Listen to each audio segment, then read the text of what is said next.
ఎందుకు? నువ్వు వెంబడించే దేవుడు ఎవడో నువ్వు ఫస్ట్ నువ్వు తెలుసుకోవాలి. నువ్వు ఎవరిని ఆరాధిస్తావు నువ్వు తెలుసుకోవాలి. గుడ్డోడు తెలుసుకున్నాడు, రక్తస్రావం కలిగిన స్త్రీ తెలుసుకుంది, ఈ ఇద్దరు విధవరాలు తెలుసుకున్నారు, ఆ యొక్క సమరయ స్త్రీ తెలుసుకుంది. మరి మీరు తెలుసుకున్నారా? వాళ్ళు కొద్దిసేపు తెలుసుకున్నారు. మరి మీరు ఎన్ని సంవత్సరాలైనా ఎందుకు మీరు ఇంకా శ్రమలో ఉన్నారంటే, ఇప్పుడు చదివిన 106వ కీర్తన, వారు అద్భుతాలు చూశారు, అన్ని చేశారు, పాడారు, స్తుతించి డాన్స్ అన్ని చేసి తక్షణమే మర్చిపోయారు. మీరు చాలా మంది అదే మర్చిపోతున్నారు దేవుణ్ణి. మీరు విడిచిపెట్టట్లేదు దేవుణ్ణి, మర్చిపోతున్నారు. మీకు పైన వారు చెప్పాను కదా, మొదటి పత్రిక 4వ అధ్యాయంలో ఒక మాట ఉంటుంది, క్రీస్తునందు నిద్రించిన వారు క్రీస్తునందు మృతి చెందినవారు.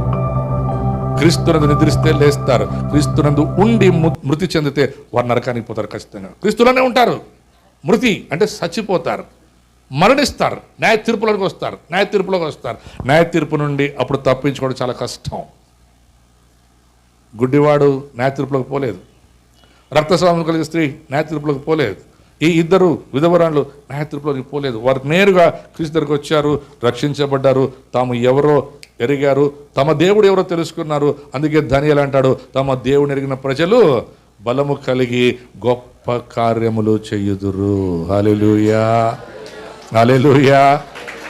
చప్పట్లు కొడతారు లేదు నా బైబిల్లో, గొప్ప కార్యాలు చేస్తారు. ఈ ప్రపంచంలో గొప్ప కార్యం ఏం చెప్పండి?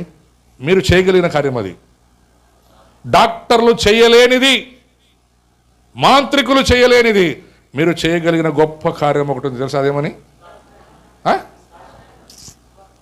ఒక పాపిని రక్షించడమే గొప్ప కార్యం. ఒక పాపిని డాక్టర్ రక్షించలేడు, ఒక పాపిని పోలీసుడు రక్షించలేడు, ఒక పాపిని లాయర్ రక్షించలేడు, ఒక పాపిని ఎవడు రక్షించలేడు. నువ్వు రక్షించగలవు, అది నువ్వు మాత్రమే చెయ్యగలవు. గట్టిగా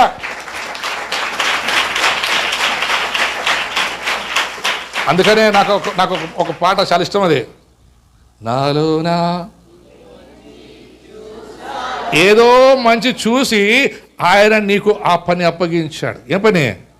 ఒక ఆత్మ సంపాదిస్తావన్న నమ్మకం కలిగి ఈ రోజు వరకు బ్రతికించాడు. లేకుంటే కరోనాలో పోవాలా, లేకుంటే స్టెంటైకి ముందే పోవాలా, లేకుంటే ఎప్పుడో పోవాలా. చాలామంది మనం అందరూ ఎప్పుడో పోవాల్సింటిమే. ఆయన నమ్మాడు. మొగుడు నమ్మలేదమ్మా నిన్ను, నీ పెండ్లాం నమ్మలేదు నిన్ను, మీ అమ్మ నాయన నమ్మలేదు నిన్ను, కట్టుకున్నాడు నమ్మలేదు నిన్ను, ఎవడు నమ్మలేదు. అయితే నమ్మిన వాడు నమ్మదగిన వాడు. అందుకే ఆయన అన్నాడు, నీవు నమ్మితే అద్భుతాలు చూస్తావు, ఆశ్చర్యకార్యాలు చూస్తావు. ఈ గుడ్డివాడు నమ్మాడు, రక్తస్రావం కలిగిన స్త్రీ నమ్మింది, ఆ ఇద్దరు విధవరాండ్లు నమ్మారు, వారు యేసుని వెంబడించారు, స్వస్థతలు పొందుకున్నారు.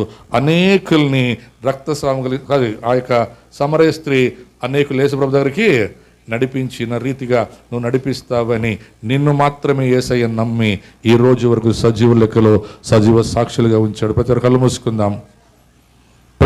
మూసుకుందాం. నమ్ము ఈ మధ్యాహ్న కాల సమయం నా యేసయ్యని, నమ్ము నా యేసయ్యని, అమ్మొద్దు నమ్ము. చాలామంది యేసుని అమ్ముకుంటున్నారు. ఖర్చీపులు అమ్ముకుంటున్నారు యేసు ప్రభు పేరులో, నూనె బాటిల్ అమ్ముకుంటున్నారు యేసు ప్రభు పేరులో, స్వస్థతలు అమ్ముకుంటున్నారు యేసు ప్రభు పేరులో, మట్టి అమ్ముకుంటున్నారు యేసు ప్రభు పేరులో. వారు అమ్ముకునే గుంపులోనే ఉండనిగాక, నమ్ముకున్న నీవు, నమ్మిన నీ దేవుణ్ణి గొప్ప కార్యములు జరిగించుటకు వేడుకో. అడుగు ప్రభుని, ప్రభువా నన్ను ఉపయోగించు. నజరేడు వాడువైన దావీదు కుమారుడా నన్ను కరుణించు, నన్ను ఉపయోగించుకో. రక్తస్రావము కలిగిన ఆ యొక్క స్త్రీని వాడుకున్నావు అయ్యా, సమరయ స్త్రీని వాడుకున్నావు, విధవరాండ్లను వాడుకున్నావు అయ్యా, గుడ్డివాడిని వాడుకున్నావు. వారి ద్వారా నీ నామానికి మహిమ కలుగులాగిన కార్యములు చేశావు. ఆ కార్యములు నా ద్వారా ఇప్పుడు జరుగుని గాక ప్రభువా అని అడుగు యేసు ప్రభుని. నీ బాధ ఏదైనా సరే, నీ కష్టం ఏదైనా సరే, నీ శ్రమ ఏదైనా సరే, నీ రోగం ఏదైనా సరే, నీ వ్యాధి ఏదైనా సరే, డాక్టర్లు కాదన్నది ఏదైనా సరే, ఇప్పుడు ఇక్కడ ఈ క్షణమే నీకు స్వస్థత కలుగునిగాక యేసు నామములో. పొందుకో విశ్వాసముతో నీ స్వస్థతను, పొందుకో విడుదల విశ్వాసముతో, నీ యొక్క బంధకాల నుండి విడుదల పొందుకో. ఈ క్షణమే నీ శ్రమలు, నీ బాధలు, నీ కన్నీరు, నీ రోదన, నీ జీవితంలో ఏది ఎదురిస్తున్నావో దానికి ఇప్పుడే స్వస్థత చెప్పు. ఫుల్ స్టాప్ పెట్టు. డాక్టర్లు ఏమైనా చెప్పి ఉండొచ్చు, అయితే నా యేసు మాట ఒకటే, మార్పు లేనిది. నా యేసు మాట మార్పు లేనిది. ఆయన ఒకటే మాట చెప్పాడు, స్వస్థత కలిగిన దానివై వెళ్ళుము, ఇక మీదట పాపము చేయకమన్నాడు. అంటే దీనికి కారణం, ఈ రోగానికి కారణం పాపమే.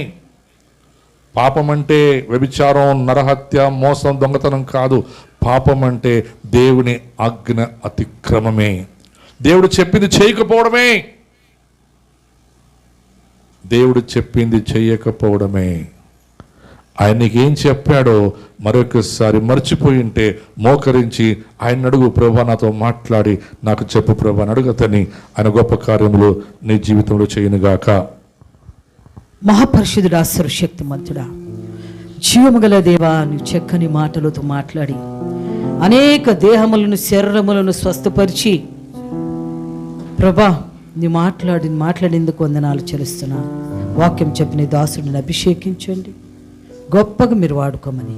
నీ మాటలో జీవము, శక్తి ఇంతవరకు నడిపించిన దేవా, మరి ముందు కూడా మీరు నడిపించమని యేసు నామమున అడిచినాం తండ్రి, ఆమేన్.